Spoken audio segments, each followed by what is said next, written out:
Death da, I'll be knacking. Welcome to podcast number 137. Now, last week I said that the coming days was going to be a funny old week for me, really, and it has been. And the reason for that is that we've actually been away for a few days.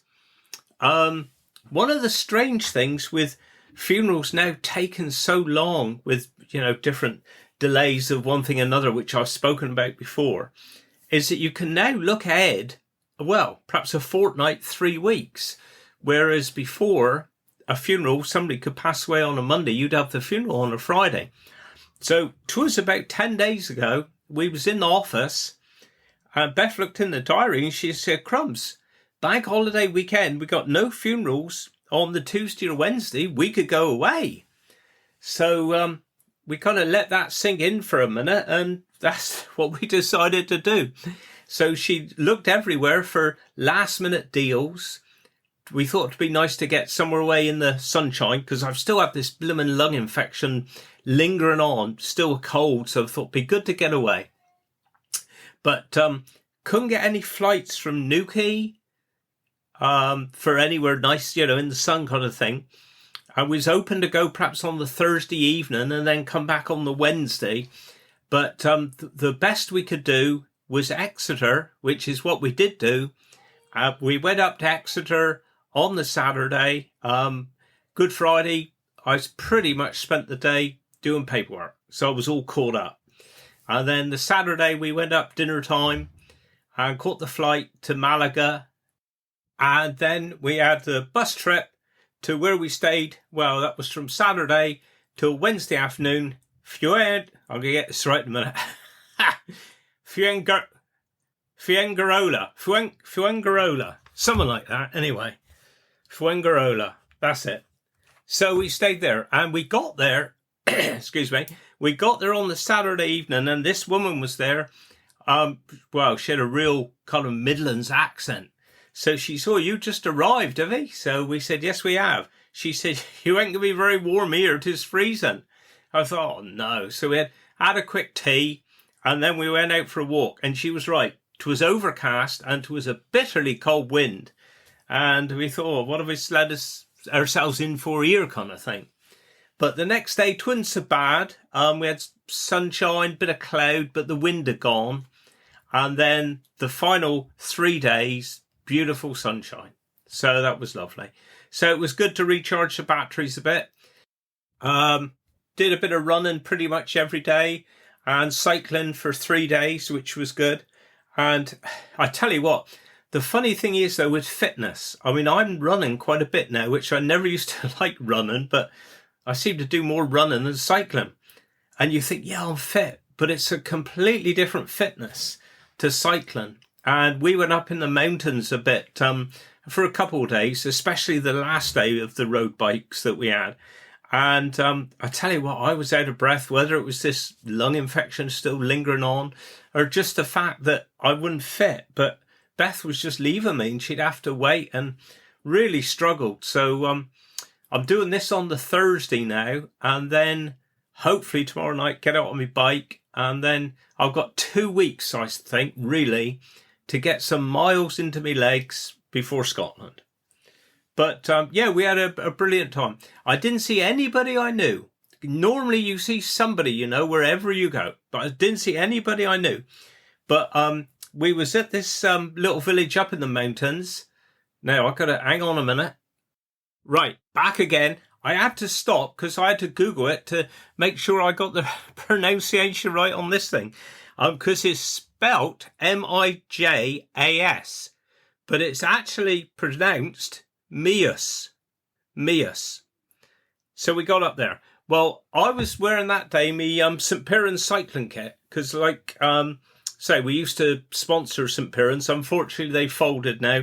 Like many other cycling teams, last year, 2 or 3 of the British ones folded. But I had me St. Piran's kit on, and I'm sat there outside a cafe, we're having a coffee, and this bloke walks by with his wife, and he says to her, "Wherever you go in the world, you're bound to see a Cornishman." And he gave me a little smile. So that was good. At least they knowed we was there. So that was good. as with every holiday, you always find things are a little bit funny. But we was up in Devon, up in Exeter, because we flew from Exeter. And I went in the toilet. Well, that's fine. Well, then this other bloke come in. And before he went to the toilet, he washed his hands. And I thought, hang on, I've never seen anybody do that before. I thought, what's he going to do after? I thought, I don't want to know. So I went. But that was something that did make me smile a little bit, I do admit. But as I said a few weeks ago, I was in the chemist and the pharmacist did mention that I was getting a bit older. Well, I tell you what, on our flight and in our hotel, I felt a young man. I would say 60%, 70% of them was all older than me, retired people. And I suppose before the season, before the school holidays, we've just ended them kind of thing. And the summer holidays are coming up. So down here, we do have a saying for it. Now, I don't know if you got this saying anywhere else in the world, but 'tis for the season, the holiday season, which is now until perhaps the summer holidays, and then again in the autumn. And they say, the only ones here are the newlyweds and the nearly deads. So it's the ones that perhaps have got married and they're on their honeymoon, or the nearly deads, which are retired people that are, making advantage of the cheaper accommodation flights, that sort of thing. So I tell you what, it was very much like that. But it made me feel a young man, which was quite good, really. Of course, while we was there, we did hear on the news that Pope Francis had passed away. So I know there's a lot of Catholics all around the world, very sad at his passing. And of course, the funeral will be this Saturday. In our profession, there is a lot of dark humour, really. And it's at times like this, some of it comes to the fore. People would, if they saw you, they would usually say it to you, or you would say it to them. And it's like, the Pope passing away. And then if you saw one of your work colleagues, you'd say, here, stay by the phone, we'll be getting a call in a minute. But we never did. But I know people have said it to us before. People have passed away all over the world, famous people. And you'll see somebody in the street, all right, David, are you doing so-and-so's funeral sort of thing? And I think it's that dark humour that keeps you going a bit at times.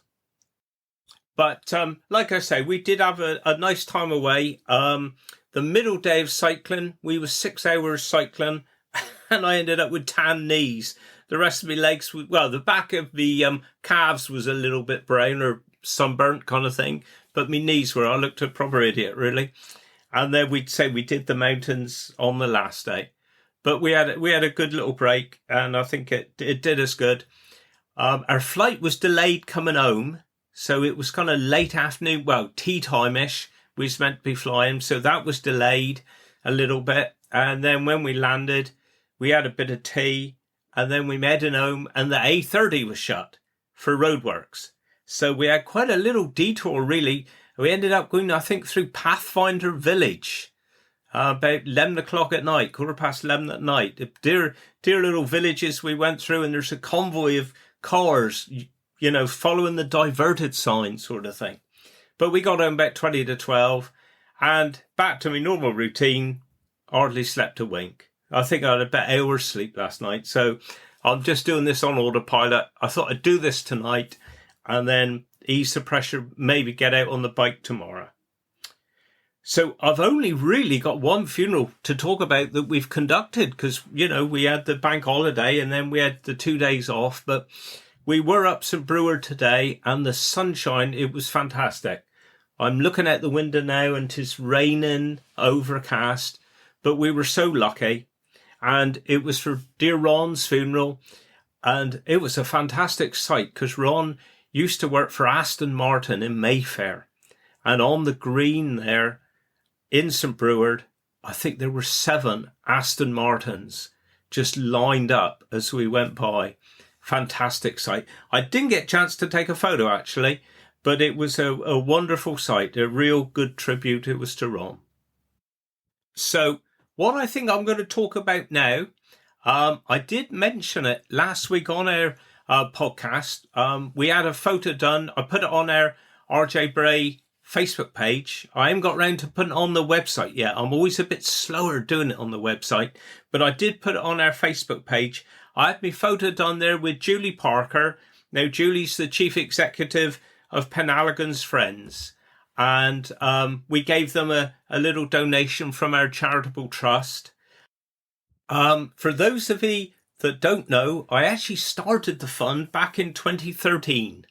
And that was 30 years then that I'd been working with the family firm of funeral directors in the funeral profession. And I just wanted to mark the occasion, but also just to start giving something back into the community. So we started this fund. It's for like local charities or causes. And we always say to the people concerned, if you want the publicity, we'll go and we'll have a photo done. We'll do a little write-up and we can spread the word, because that way it can get more, sponsorship or donations in. Or we say to others, are you happy to do that? Or would you prefer we're happy if nothing's said at all and we just give the donation? So it goes both ways. It's entirely up to the people that we donate to. So we thought we'd give this donation to the Penhaligon's Friends, a fantastic charity. Really is. I think I'll give you actually a little bit of background about it. Now, the charity was actually started 30 years ago in 1995. And of course, it was in memory of the Cornish MP, David Penhaligon. A fantastic chap, he really was. I can remember vividly when he was tragically killed. It was one Christmas. I've just checked the exact date. I knew it was just before Christmas. It was actually the 22nd of December in 1986. And it was about 6:45 in the morning. And what David was doing, he was going to meet post office workers. Obviously, back then, you had a lot more posts than you do now, to be honest. And he was just going to meet the workers as they were ploughing through all the Christmas cards and everything that they had to get out to families and friends before Christmas. And tragically, a van was coming, skidded on icy road, and it hit David's car, and he was pronounced dead at the scene. Now, the van driver, he wasn't prosecuted at all for the accident, just a tragic accident. But David was a Liberal MP, but he was one of these politicians that he covered. He was so admired by all of the parties, and what if you was Labour, Conservative, whatever, everybody loved David. So he was the Liberal MP for Truro between 1974 and 1986, when he was sadly, killed in the car accident.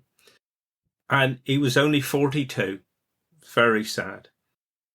He was brought up in Truro, went to Truro School, and he was there at the same time. I think he was mates with Roger Taylor, and that's the Roger Taylor who was the drummer of Queen.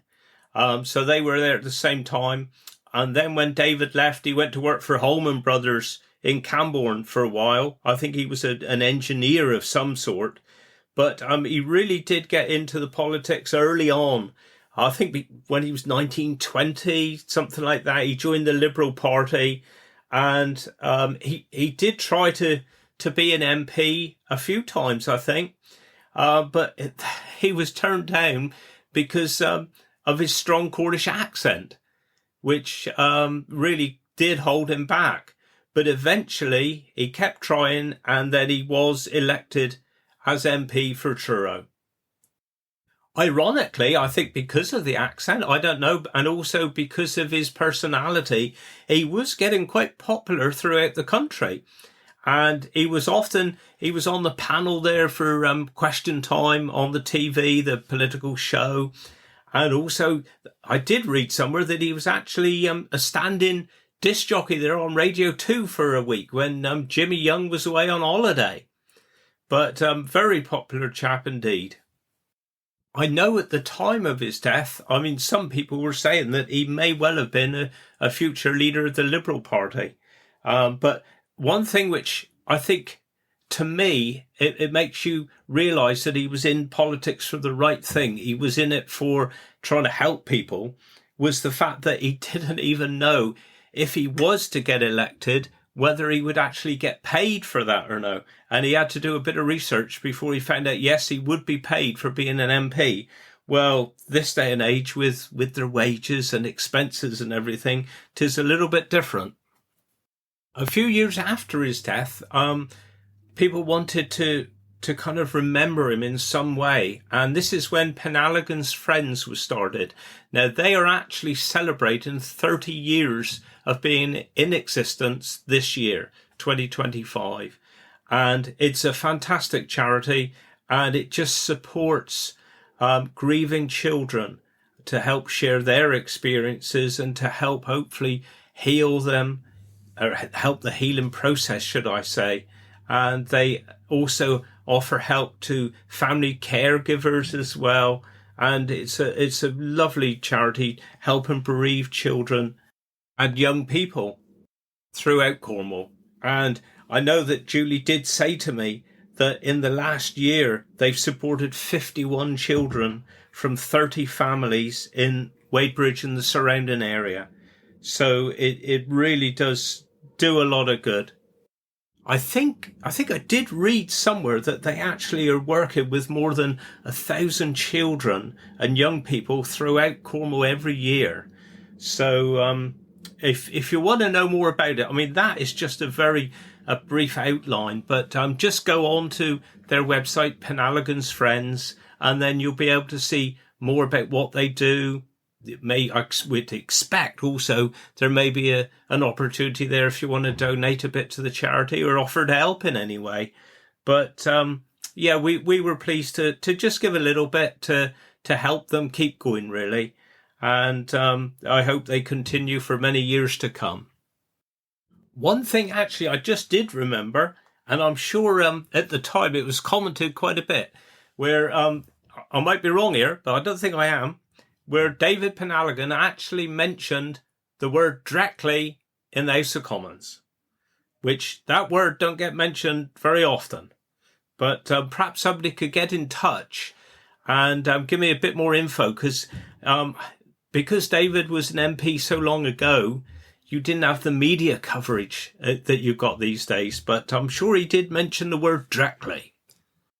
So there we go. I think I'm going to cut it short this week because I'm sure you'd want to hear me going on all the time. But I thought for my Cornish word of the week, I would do the word for Parliament, seeing that we are talking about David. And the word for Parliament is Senev. Senev. And for my Cornish dialect of the week, this I can remember Bert Jago telling me this or asking me, and 'tis the word teal. So teal is if you're cultivating, like if you're tealing your teddies sort of thing. And according to old Cornish folklore, the best time to teal your teddies was on Good Friday, which was last week. But dear old Bert, he used to say a little bit different to me, kind of like if he'd see me be walking along Exeter Road, he'd say, "Get on, boy, are he tealing today or no?" Meaning, did we have a burial or funeral today? Are he tealing or no? But so I think that'll be me Cornish dialect for the week, teal. So there it is. Right, well, that's enough for me. I think I'll leave you there. And then I'm hoping to get an interview done for next week. As you can understand, I didn't find anybody out in Spain to interview, but I'm hoping to find somebody. I got a few up my sleeve anyway. But I hope you have a good week. Wish you well. Do Guinness. Carna Bisfican.